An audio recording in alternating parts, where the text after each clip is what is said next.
Okay, just I'm in the background. Yep, we've just pressed the go live button.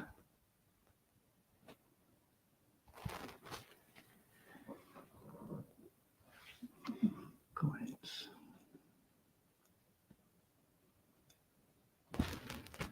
Right, I wonder if we are actually live. Yeah, there must be 3 folk watching. Okay, hello, I'm Martin Day, and with me is John McNally, and we're starting tonight for the first show, ayematters, live here in Westminster. And we're looking forward to hopefully an exciting set of shows every Monday night when Parliament is sitting, subject to votes and all the chaos that goes on down here. So tonight we thought we would just introduce ourselves and tell you a bit about the work we've been doing and some of the work we're doing in the back up at home in the constituency for the wider Yes movement. We're hoping we might have a few guests joining us, but we'll see where they are. They haven't appeared yet. But here we go. So I'm Martin Day. I am the SNP's health spokesperson at Westminster for my sins.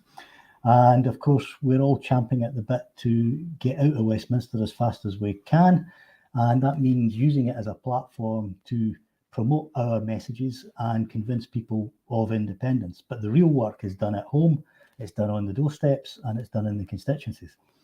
So for us, this slot on a Monday night is a bit of dead time when we're stuck down here, but we'd like to be communicating with folk back home. So hopefully we can have a good, productive collaboration, and we're very grateful to the guys at Independence Live for working with us on this, and I hope we add a bit of value to the platform and the wider movement. John, do you want to say anything? Yeah, I'll just echo what you've said, Martin. Welcome everybody that's watching tonight, and this is our first attempt to go live through the good services of Kevin and Martin's diligence in setting this thing up. So I agree with Martin, we need to get back into our constituents, need to work more with our constituents, and this is one way of doing it from Westminster. So hopefully over the next few weeks we're successful, we're getting some more people to view in and get some good communications going with everybody locally. And of course, as Martin said, communicate with the Yes hubs that are already in existence and try to bridge the gap that we have between Westminster and our own local area. So I'm John McNally. I'm the MP for Falkirk and have been since 2015, which seems an awful long time ago. But we're still here and we're still fighting for the cause for independence. Yeah, thanks, John. I see we've got a few comments starting to come in. So just a wee reminder to everybody, if you've got a question for us, do start the comment with Q so we can see the question amongst all the other chatter. And that will help us, especially as we are pretty much doing this ourselves. So there's nobody behind the scenes pointing out the questions to us. So the easier you can make it for us to spot a question, the more likely it is that we'll actually get that into our hands and answer it. So I notice we've got a few well-kent faces already commenting on the different platforms. No questions as yet, unless I've missed one so far. I don't think I have. So shout out to the folk there. It's really good to see you. I notice we've got Andy Kennedy's made a wee comment. Andy might even join us as a guest tonight. We thought you might be coming in, so do log in with that code we sent, and we can have a wee chat about some of the work we're doing up the road. But just to start that process off, I'm going to ask John about some of the work he's done getting a Yes Hub set up in the Falkirk area. I've helped out a wee bit, but John has done the lion's share of this, and I think deserves a bit of credit, and also the wider movement needs to be pulling together and making use of these kind of assets. So John, would you tell us a bit about it? Yeah, will do, Martin. Thanks very much. And the idea about getting the Yes Hub set up in Calendar Square, Falkirk, was maybe a couple or 3 years ago. We started this up. We were trying to get it up, and then just when the pandemic was beginning to ease up, so it's been quite a success so far. We've managed to get the two Andys from the Calendar Studios, who I'll hope to bring in a minute. But the idea was to get the Yes Hub up and running. Martin and I have spent a lot of time putting the thing together. He's underplaying his contribution to this, actually. So we've managed to have various groups meeting in it, develop it as a community hub for all types of groups within the Falkirk area and the wider area at large. So we've managed to bring a couple of societies in. Some political parties meet there regularly, but fundamentally it was an idea to get people come in, broadcast, record things, do interviews, and get used to speaking to a camera. And it started and it's been quite good. We've managed to do some broadcasts, but with the great help of the Andy Kennedy from Calendar Studios, we managed to put the thing together bit by bit. So I wonder if I could bring Andy Kennedy in now, Martin. Andy's still log on as a guest. He's watching, obviously live, but he needs to log on through StreamYard with the guest code we sent him to get him on the show. Well, I can talk a wee bit more about what Andy, or the two Andys, have actually done. So they've provided the camera work, they've provided the audio work. We've had to stop and start sometimes, but developing our own skills as broadcasters, as recorders, and gradually put the equipment together. And as we go along, we've found that we've all improved a bit by bit. It would be great to have somebody come in as a professional producer to do these things, but as most people would know, working along yourself and bringing other people in, especially when we're lucky enough to find people that are actually willing to work alongside you. We've been very lucky in developing that, and we've been successful, I would say, with some of the things that you've actually managed to film in Calendar Square. So we managed to bring in a group of the Waspy ladies. We filmed them. We had some interviews with them. So we're trying to develop our own skills from these things and fundamentally create some body heat, as Martin's always fond of saying, by getting people back involved in the whole of the Yes movement. And I'd just like to say hello to Scottish Bell, who are Claire Louise Farrell and others who have come in tonight. I'm really keen to meet up with them as soon as we can and start getting the movement back to where it should be. Yeah, I think it's maybe worth adding, just so that everybody knows, John and I are obviously very much Scottish National Party members and elected politicians, but the Yes Hub is all party, and we've had a good bit of cross-party work going on there. I think that's worth emphasising, that we will work with absolutely anyone that's committed to delivering Scottish independence, because it's a team effort, and the more of us and the more divergent views that we have, all arguing for independence from different angles, the better chance we've got of getting there and getting over the line. So we should embrace our differences. Andy just sent a message saying he doesn't have the correct invite, so let's see how we can get that to him. While I'm working that out, I'm just going to pop up on screen a few of the questions that we've spotted coming in. Do you want to take the first one, John, while I'm looking for the sending a guest invite? Is that the question one on a scale of 1 to 10? Yeah. How guilty is Boris? Well, he's probably off the scale, if you have to answer that. I mean, I don't think anybody with any sort of common sense at all would say that the man can tell the truth from one day to the next. So, yeah, no, it's a great question, by the way, Keith. I think everybody, including the rest of the wider world, realise the man's just a joker. How much he actually nurtures this buffoonery, I don't know. But there's one thing for certain. He is guilty, but he's a greedy man, and he doesn't embarrass easily at all, as you've seen. He doesn't do the I am guilty look. He would lie through his teeth. So yeah, he's guilty, and it would be great to see him in the modern form of the stocks, where you could actually, if you can't throw tomatoes at him, then the next best thing would be, I don't know. Careful now. Very careful what I say. The man, he was entertaining when he first started, but he's been known that he just lied through his teeth time again. In fact, I think maybe 2 or 3 weeks ago, Stephen Flynn, our leader at Westminster, our new leader at Westminster, more or less said that in one of the interviews he was given on one of the broadcasting channels. So yeah, I don't think it's anybody's got any doubt at all that the man is just a liar. The one thing I was always told as a youngster was, with my own dad, he always used to say that, yeah, if you just keep telling the truth, you don't have to have a good memory. So I think those are two strangers to Boris. Yeah, thanks for that. Now, the good news is we've got Andy and Andy. We've got both Andys joined us live from the S Hub. So what we're going to do is just put them up on screen beside us. Hi guys. Hello, Lofty. Good to see you. And you just want to give us a quick introduction to yourselves and then tell us how you think things are going at the Yes Hub. So I'm Andy Kennedy. I've got Calendar Studio, and I also kind of manage the Yes Hub just to keep it manned and keep it available for people.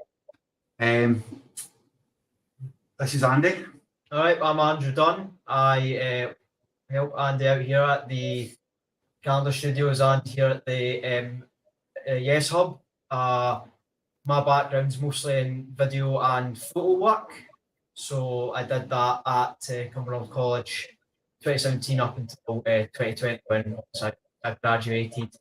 So coming here, obviously before coming here, I wasn't very much a political person, but even if you're not a political person, say the opportunities that I've managed to get from working in this field, it's actually very, very beneficial. You meet a lot of people and from hear different points of view, and it's quite a healthy thing of, to be honest, dealing with other, because I think a lot of people now, especially with the pandemic, it's a lot of isolation, a lot of people feel in the chamber, a lot of people just stayed away from the world. And coming out, just getting involved in, something that's, a common goal. I think it's something that's kind of needed.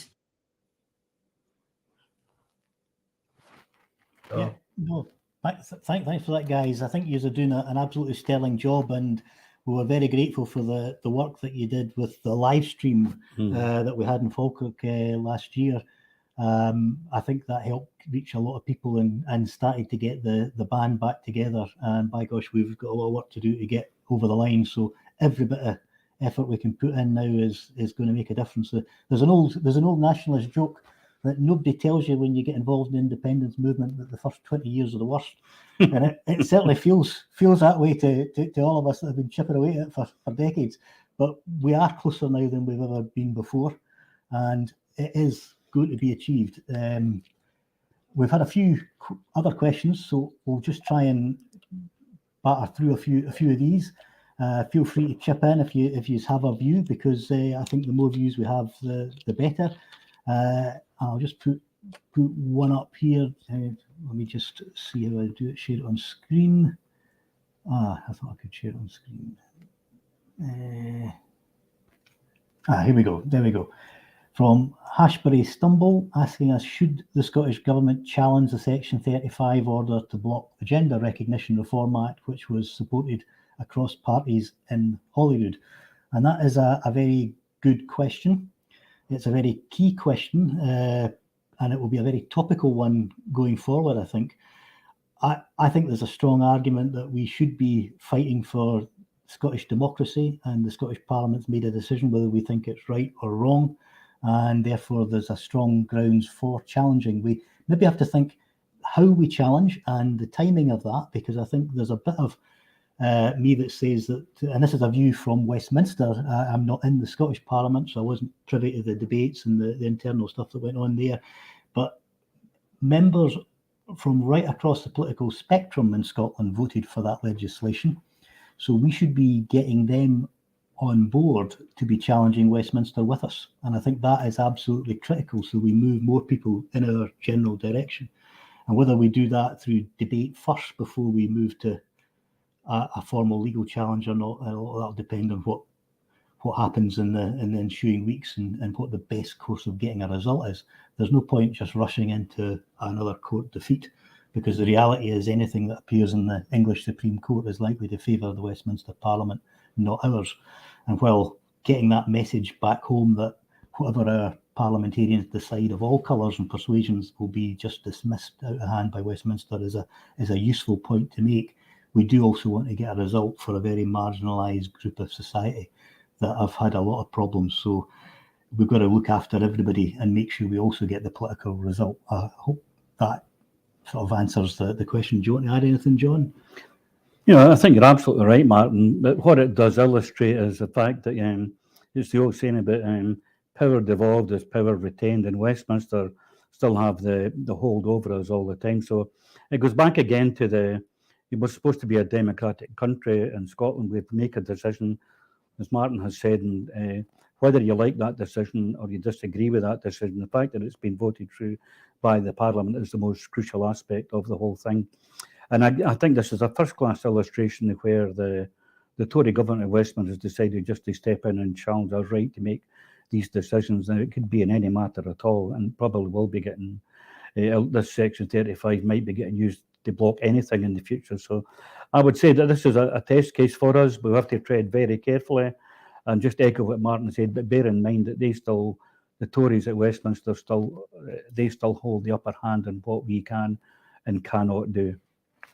Yeah, and I mean, the Section 35 was a flagrant disregard for Scottish democracy, but it's not the only one that they have in their arsenal. And I think it's very important that we remind people of something that most man in the street, most women in the street will not be aware of, and that's the UK Internal Markets Act, which allows them at a stroke of a pen to bring in the same legislation as they've done here. Well, it could be any part of legislation, but you kind of know that if there's a divergence of view from Scotland or Wales to what's wanted by the English parliamentarians, that they'll decide in their favour that we have to toe their line, not that they will toe our line. So that's a very worrying area that I think we'll see a lot more use of, far more than we will see from Section 35s, because that is the kind of nuclear constitutional option. So there's a lot there that we need to look at. We've had a few other questions, and I'll take them slightly out of order that they've came in, but because some of them run into a theme with each other. So we've also had, and I'll just work out how do we put this on this? Yeah, there we go. Jack Gibson has asked us, does the written Scottish Constitution float the panel's boat? And I think one thing we've learned from being at Westminster is the absence of a proper written constitution that gives legal protections and a clear route to things is a big concern. So Scotland, as an independent nation, must have a written constitution, in my opinion. I think that is so eminently sensible. There's precious few countries in the world that wouldn't have a written constitution. One of the great things about a written constitution, and some of you may know, I take a great interest in Indian political history, partly through my family connections, but there's a great film about Ambedkar, who was the man who wrote the Indian constitution, and you can use a written constitution to affect social change. And I think once you realise that, you realise just how vital it is that we have a written constitution. John, do you want to say anything on? Not particularly, but I agree with everything you've said, Martin. You know, you need to get things written down so that people know where they are, and that's if everybody's agreed on that, then that's where we should be. But I mean, the actual question has taken me on a totally different plane here, because I'm looking at the float the panel's boat, and I'm thinking of the things that we've had to look at here and fight. In fact, a week tonight we were out looking at the Stop the Boats, fight the immigration bill, and I mean, I think Gary Lineker Spinnaker about blowing Sunak or sinking Sunak's boat, probably gone a long way to take that boat that he's sailing in another direction. Again, it's an illustration of not having any proper written constitution. I think probably what happens, certainly in the Westminster government, is nobody has agreed anything in the long term. It just it floats from one short-term measure to another short-term measure, and they flout all constitutions. I mean, they're even challenging the European courts are taking that to the wire. So I think to go back to what the actual question is, we should have our own written constitution. I think we have a community feeling in Scotland that we all try to get the best for ourselves and for each other. And I think the Westminster government, nobody would disagree with us at the moment, that they're all out to line their own pockets, whether it's through corruption and contracts that are awarded, the way in which they award themselves contracts to their cronies, their cronyism. And without going into any great depth, I think that's why we need to have a proper separate constitution that we run for ourselves, and we should stick by that. I hope that answered your question a bit more.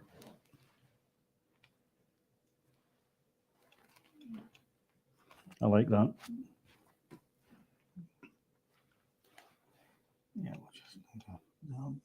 Yeah, here we go. Well, we're getting our hand round the buttons anyway. We can get comments up on screen now. So, Claire Louise Farrell said the Tories know that independence is inevitable, and that's why they are scared. And I think you're very much correct. That is the reason that they have frustrated our democratic right to hold a referendum, is because they know that in the heat of a campaign, with momentum on our side, we can win that. And they are terrified of that result. And they're not terrified because they're bothered in the slightest bit about what Scottish opinion is. They're bothered about losing a cash cow that they've milked for decades, centuries, in fact. And that is just the stark reality of where we are. The whole reason d'etre has been to try and stall us for as long as possible and hope that we fall out amongst ourselves. And to an extent, they've been partially successful at that, but we have to rise above it. And make sure that we do pull the wider movement back together and get an independence result. Because united, we are absolutely unstoppable. And actually, I've said this on so many occasions that having a range of views backing independence is a strength, not a weakness. So we should actually embrace different strands of argument, because different things will appeal to different members of the public. Can I come in on that, Mark? Yeah.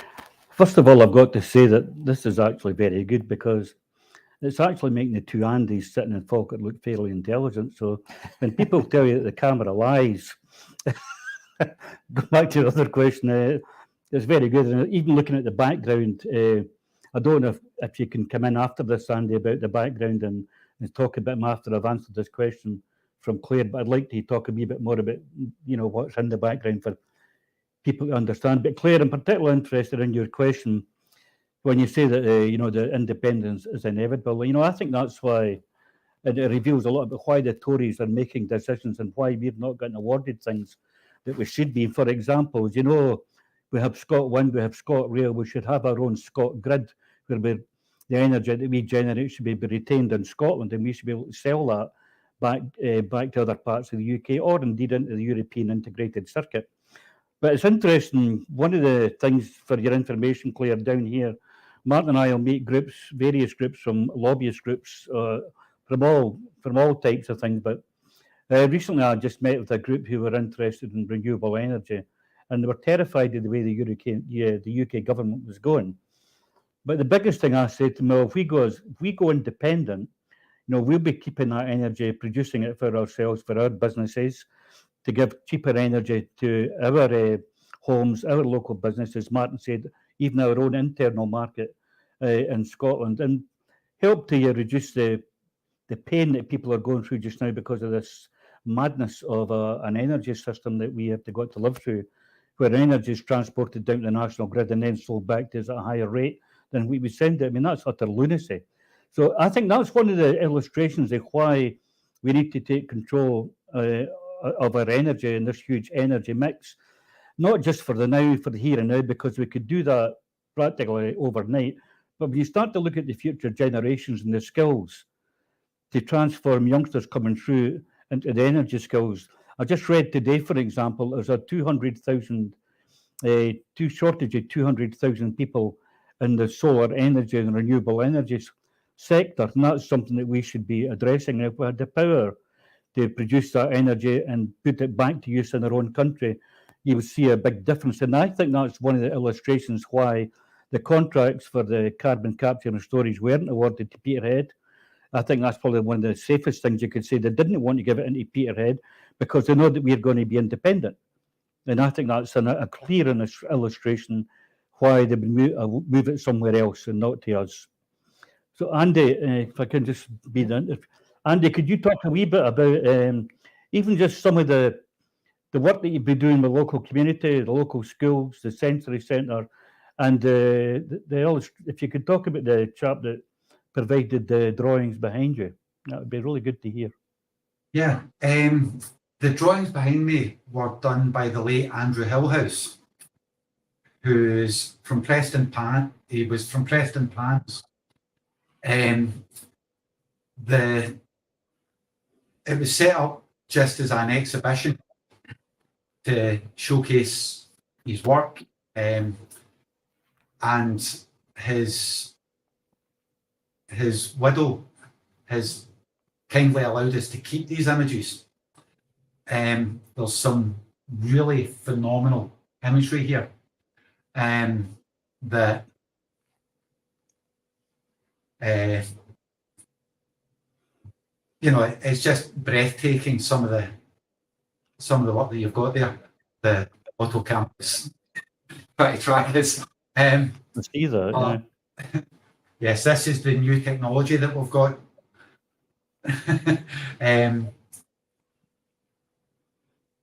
We've also been the exhibition was arranged through the John de Graham Society, and maybe in a future episode we'll try and get David in Yeah. to discuss a bit more about what the Society of John de Graham do. Mm-hmm. I've been working a little bit with the Sensory Centre. They specialise in assisting children with sensory impairment, mainly hearing, which is something that's quite close to my heart. You probably can't see it on the camera, but I know you already know, Johnny, that I'm partially deaf. But I'm also a DJ, which, is probably why our music tastes aren't quite aligned. Well, I like music. Yes, and my taste in music is maybe a little bit different. I like a lot more percussion in my music, so I can hear it. Good point. But it's helping I like to help the children set up all the disco equipment and let them play with the decks to help them understand that having a sensory impairment is not a barrier to enjoying music. There's, I always use Dame Evelyn Glennie as an example and show them videos of her at the start of the Olympics. It's just a pity they weren't in Glasgow, but we got the Commonwealth Games, that'll do. But these things are no barrier, and that's something that I'm quite keen on, is having things like that on a local level, things inside Scotland rather than having to go to associations that are based, Manchester, London. It takes the local needs out of the equation. And again, that's why we need this independence. We need, who understands Scotland better than Scots? And we need to we really need this. And we really need to get some real momentum going to get a new referendum. Yeah, so absolutely. We're getting a few more questions, but just going back to some of the earlier ones that came in that we've not tackled yet, there's a sort of theme, and no surprises that we've got a theme just now which centres around what's happening in the SNP and the SNP leadership. So we'll just go through a few of the questions that have came in and take them as a job lot, I think is maybe the easiest way. So just starting off with Tina Chalmers has asked, what is going on within the SNP just now? Evelyn Hume has asked us, do you think the attack by Kate Forbes on SNP record on transport, etc., has done damage to the Scottish Government, since even Rishi Sunak quoted her PMQs? And with Stephen Scott, who said, I voted for Kate, am I wrong? So there's a wee range of questions there. I think taking the last one first, which is maybe the easiest one, I think every member should vote, and they should vote for who they think will do the best job. And if you vote for the right reasons, we will get a positive outcome to this election, irrespective of who wins. One of the things I think we have to do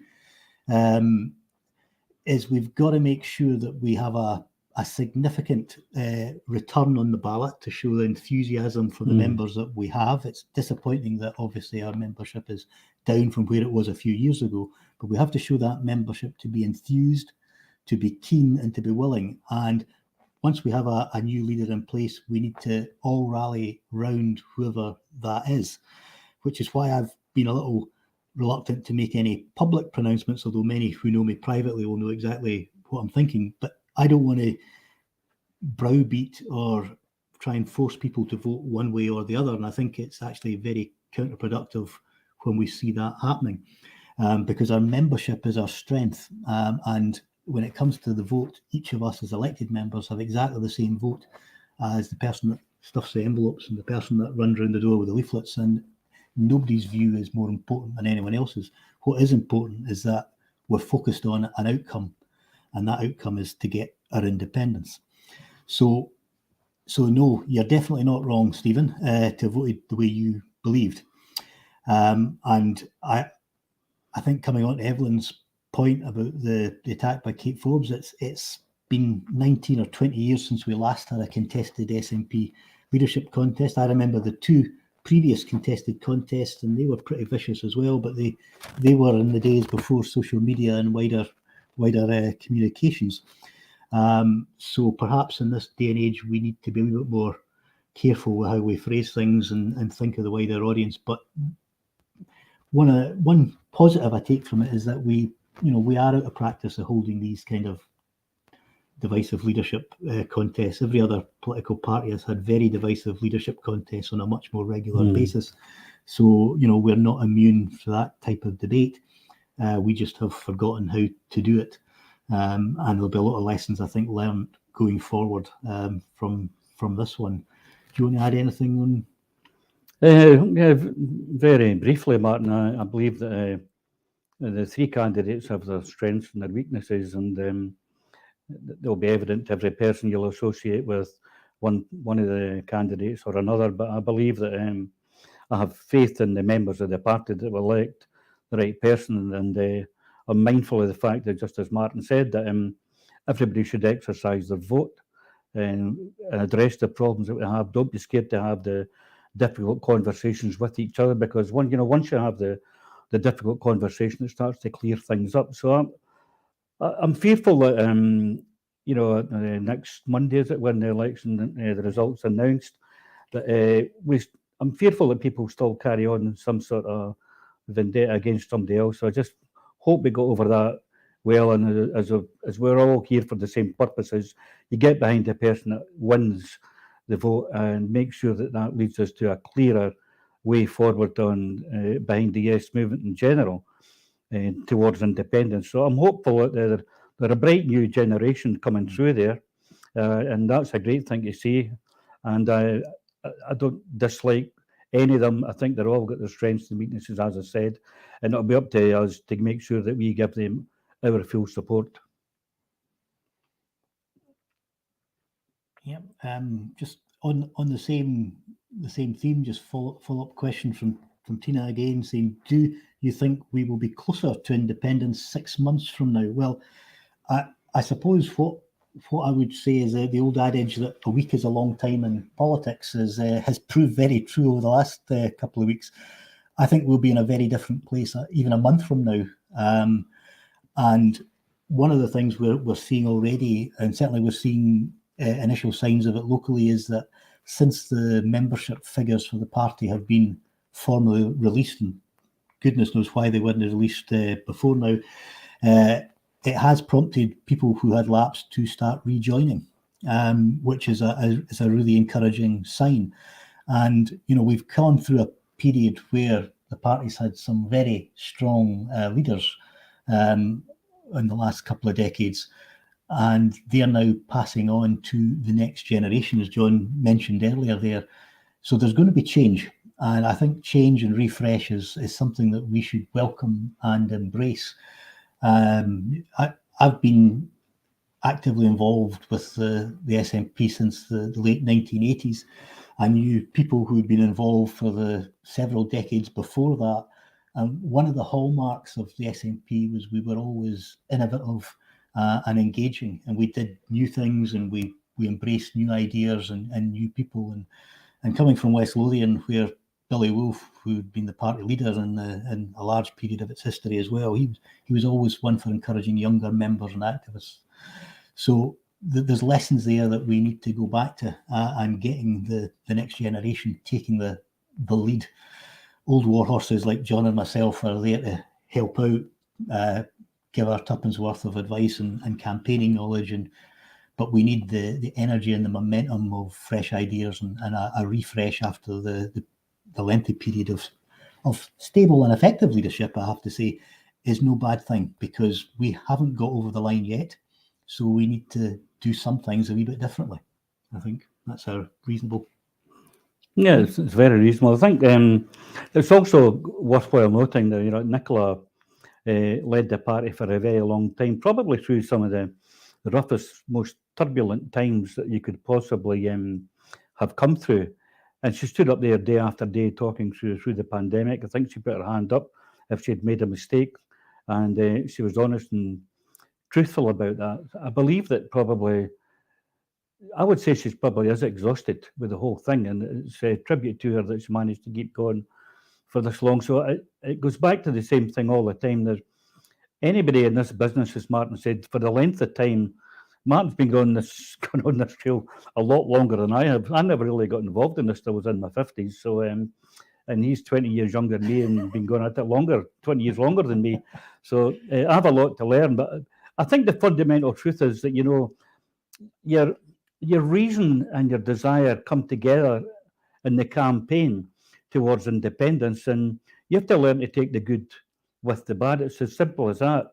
And as far as I'm concerned, we are getting closer towards independence. And again, I'll reiterate what I think, and a lot of other people, you know, got about in my own local community. I had the benefit in a past life being a hairdresser, and I probably know hundreds of people, and it's quite easy for me to speak to people if people come up and speak to me. In fact, yesterday when my wife and I and my mother-in-law and my son and daughter and her husband went out for a meal, I was 25 minutes late in getting in to get the meal on Mother's Day, which didn't go down too well with them. But it's simply because people want to talk to you and their concerns about where the country is going. So you take that opportunity to be able to speak to people, and primarily need to listen to what they're telling you and absorb that. So I would just finish by saying that I think we're going in the right direction. I think people feel that, again, a couple of us speaking to yesterday, they've felt that we were maybe a wee bit in the doldrums for a long time. Maybe that's how it had to be to come out of this pandemic. People are regrouping. That people have had so many things to think about, you know, keeping the cost of living at bay, try to keep their businesses going, keep their head above water, feed their families. And I think maybe now people are beginning to see, yeah, this is the way ahead for us. And I think, again, it seems to me that the party will regenerate itself now. We'll start to look at things and say, actually, we need to get a bit more involved again. I mean, we've had more prime ministers and chancellors at Chequer and God knows what at Westminster. It's just become a total farce. At least in Scotland, we can do something about it. And whereas at Westminster, I know it's one of the other questions that come in. I can assure you, I'm not feared of anybody in Westminster. I think they're terrified of us. Yeah, that's a very good point. We see that pretty much every week we're here, and they're getting sort of the muscular unionism is coming out more strongly, which I think works well for us, because it has to help push more people in the right direction, our direction for independence. Once you start seeing the attitude that they have to Scotland and Scottish ideas and democracy in general, I mean, you know, you don't need to be a rabid Scottish gnat like ourselves to realise that what they're doing with the industrial disputes and their strikes bill is just absolutely abhorrent. Everyone should have the right to withdraw their labour in an industrial dispute, should they so wish, and that should be protected and defended. So they just do not like anyone that stands up to them, and I think that is the issue. It's their way or no way, and for us, the answer is we need to take our own highway and find our own way out of it. Can I just add that, again, with the two Andys and their skills that they have in the Calendar Studios in Falkirk, Martyn and I, particularly Martyn, driving this way forward along with Kevin, the producer of Indie Scotland. This is with all the best will in the world, We can't get round to Holy Falkirk and Linlithgow, get out to meet people. It's just an impossibility. And now that we have the technical ability to do these kind of things, isn't it just so important that we start learning how to do these things for ourselves? You know, so young Andy there, or Lofty as he's known, so he's been painfully trying to show me how to work a camera, how to zoom in, how to zoom out, how to make things happen with a camera. And he must be scratching his head sometimes because it's not natural for me. But I have to say that it's becoming a bit more natural because you start to understand the lingo. You know, it's a new development for us, and it's probably our best weapon now is to get more people involved. And as I've said earlier on, there are people willing to work for you, and once you start getting them on board, and we can't do the campaigning that we did before, but this is one method and this is one media way that we can actually do it. And I've just put in a wee advert for the two Andys here. If you're in the Falkirk area, you know, get into the Friends for Yes Hub, ask them if you want to learn about some social media training, you know, getting in front of a camera, just being able to record something for whatever you want to do. Just get in there and start to do it, and they will accommodate you. And it will be paid for. You won't have to find the money to do it yourself. It will be paid for by us. And I mean, if you get 35, 40 minutes with these guys, you'll learn an awful lot. And I'm not being cheeky to anybody that's already doing this, but I think it's an invaluable experience to be able to go and do your own thing. I just read something last week. I was at one of the local schools, and I think it was one of the girls from Bo'ness. She's now going to be a presenter on Blue Peter. Yeah. And it was, what she said was, for us going in front of a camera is nothing new because we're used to doing it.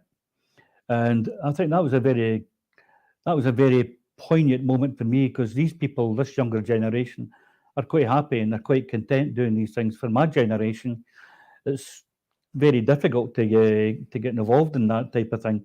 But for them, it's natural. So what I'm trying to say here is, I think we all need to make use of the talents that they have to develop our skills and get them involved and keep them involved as much as you can, because as you know, once you've got somebody involved, you need to keep them in here as tight as you can, and they will help drive you on as well. And they might laugh at us, but I'm quite happy to be laughed at if we're all going in the same direction, especially Southern California. And we've got a question. What street is the Falkirk Friends for Yes Hub on? I'll let the Andys. Yep. So we're inside Calendar Square Shopping Centre. So that's just on the High Street, down near the old bus station.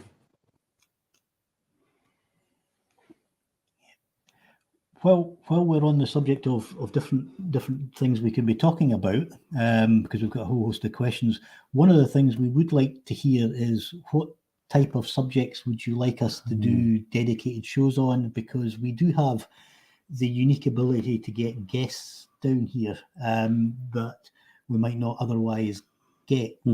So let us know. Feel free to fire in your comments here, or even after the show. We will monitor what's came up on our pages, and hopefully we can get some interesting colleagues along, and indeed third parties and other organisations that we have dealings with, because I think there's a lot of issues that centre around the powers that are not yet devolved, that we could really get some interesting conversations going. Yeah, that's right. I was thinking about asking Jacob Rees-Mogg along for one of the events, but I think he's still in the 18th century yet, so this might be a wee bit beyond him. But yeah, we've got great colleagues that are particularly interested, and our leader at Westminster's very keen to come along when he gets the time as well. And as Martin has already said, we've already spoken to third parties that live in England that are watching what we are doing. You know, we have the constituency that has no boundaries. So, for example, last week again, I was speaking to a guy called James Hunt, who is involved in the Gyre thing that's going on. So his boss is going to be doing a live broadcast. I think it's in the 6th of September from the middle of the Atlantic Ocean, gathering all the plastic up.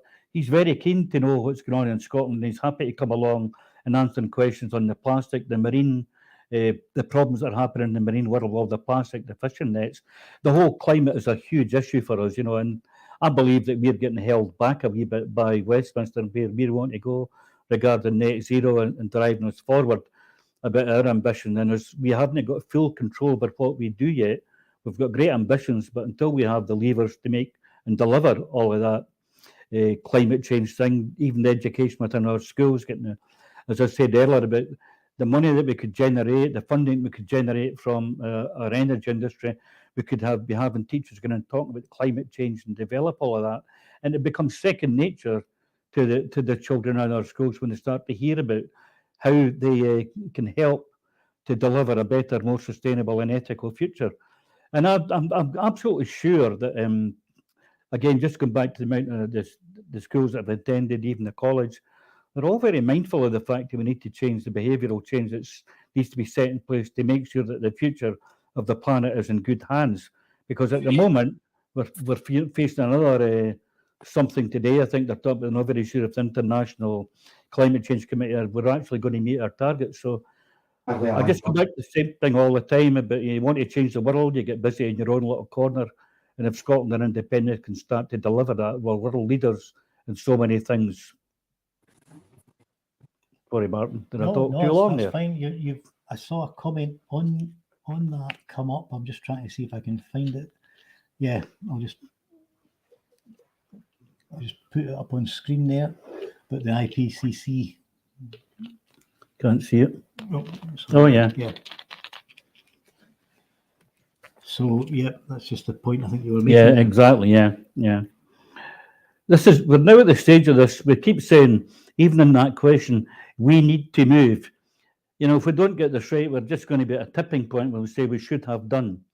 And I'm very fearful of that. And the Environmental Audit Committee that I sit on, you hear this evidence time and time again. And people praise the work in Scotland, the work that the Scottish Government is doing, without they volunteer the praise that we're doing, that they're achieving. But we're just not getting where we would like to go because I think we're still being held back here at Westminster. No, very, very, very much, John. So we've got about 10 minutes or so to go. We've got a reasonable number of questions we haven't got around to yet. So I think we're not going to have any shortage of things to talk about, even when we don't have external guest speakers in to give us presentations. So I think that's an encouraging sign.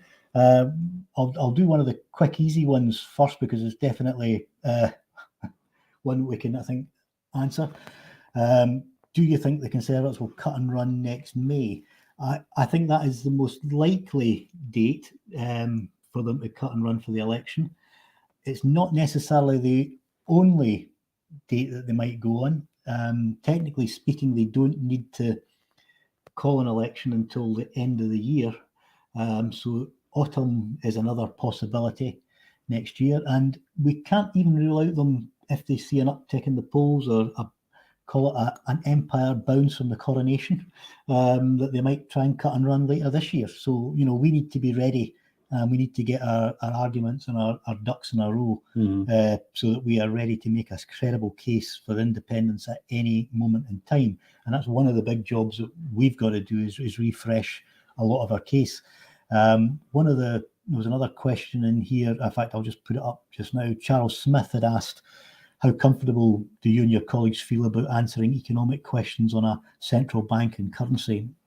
And he's quite correct. I remember Alex Salmond did get caught out a bit by Alistair Darling on the TV. I remember those debates from the time.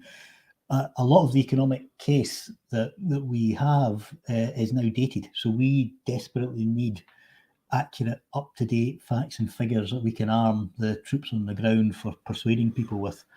So there's a lot of refresh work now. There's valid reasons for why it's maybe not been done. The pandemic slowed things down. It meant civil servants and that were moved onto other areas. But we also need to be using the wider resources of the independence movement to be producing these kind of reports. I think a lot of the work that organisations now, new organisations like the bottom line that Scott have done, some of their websites well worth looking out for. A lot of the comparative analysis they've done, absolutely first class.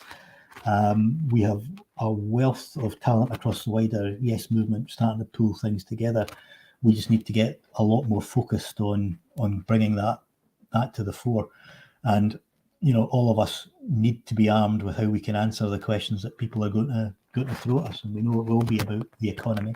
And there's a lot of positives. We've got the reality is when you look at similar sized countries to Scotland, they're all outperforming the UK in terms of growth and in terms of standards of living and in terms of pensions. And I mean, almost every indicator you look at, other small European countries do far better than the UK. Why anyone would want to stay shackled to it is beyond me, but we need to be able to condense that into simple messages that we can relay on the doorstep, which is absolutely first class. Our friends at Independence Live pointed out that Business for Scotland do a lot of good work on economics, and they do. If you don't already subscribe to their newsletters, you really should. First class stuff, and always quite inspiring as well. So really, really good things.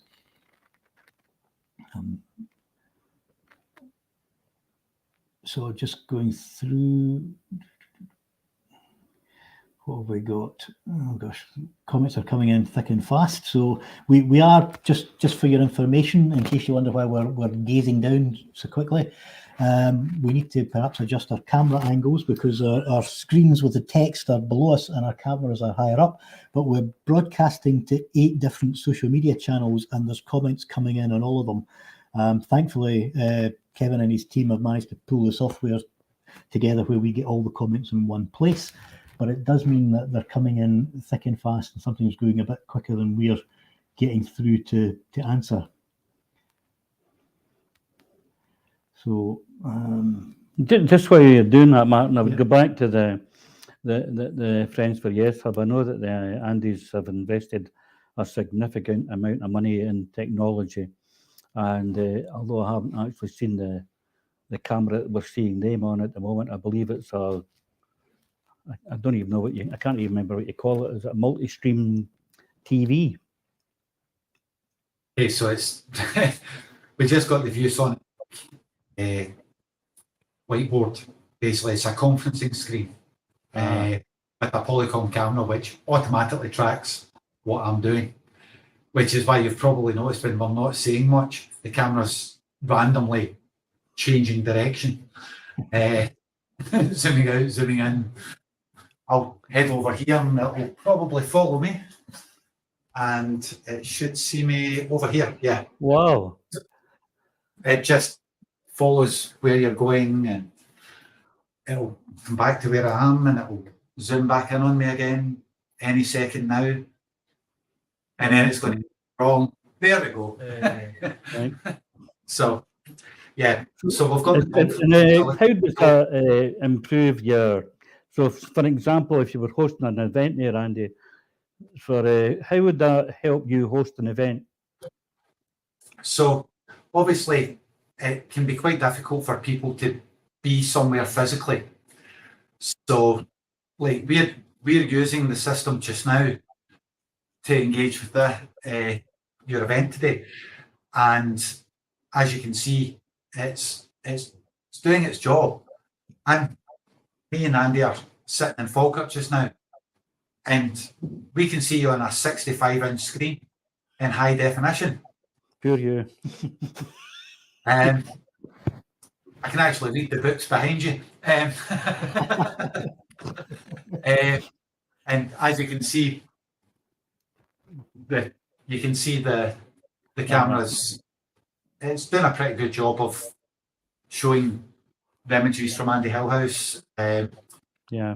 But say if any group wanted to have a meeting and have a guest speaker who would maybe struggle to physically be at the meeting, they can have that two-way dialogue with the whole room.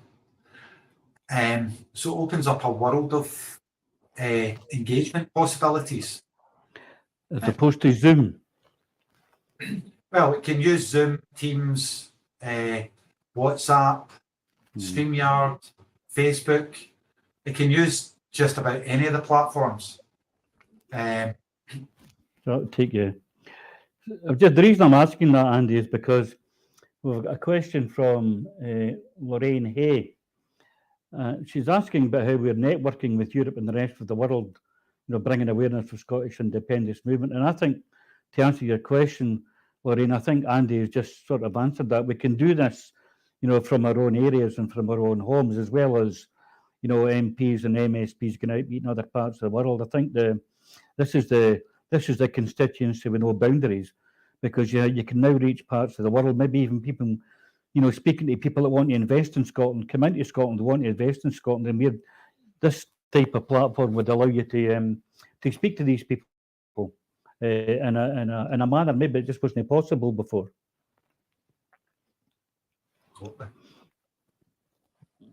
Thanks, Andy.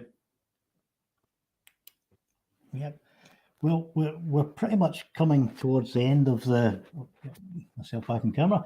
We're pretty much coming towards the end of the first show. We've got about 5 minutes left to go. We've still got a stack of questions, which I think, well, we won't get around them all tonight. We will certainly use some of the comments to feed into finding guests and subjects for future shows. Next week, we haven't yet arranged a guest, but we'll see who we can get. Obviously, the big news next Monday will be the announcement of the new SNP leader. Mm-hmm. I think even if we don't find a guest, there will be enough to comment on what direction it looks like the party is going in, and the initial comments that will be made after the announcement from the winning candidate and the reaction from the wider public. So I think we could have a good show just on that, but we'll hopefully add a guest to add in a bit of thought-provoking discussion on that and other matters as well. After that, we have a couple of weeks of Easter recess, so we won't be in Westminster. So we'll be back again mid-April. I'm trying to think of the Monday in April. It might be the 18th of April or thereabouts. That might not even be a Monday, but roughly around then. And we will have a number of other guests. We've been speaking to a few third-party organisations on different subjects that I think would be quite interesting. I don't want to give any of that away until we've got them pinned down and firmly committed, but I think we can do that, and we can possibly bring in some other political parties from Westminster as well, which we might be able to get some interesting speakers who may, in some cases, agree with us, and in other cases might act as an interesting person to speak to bounce ideas and counter ideas off, which might make for an interesting internal debate for the show.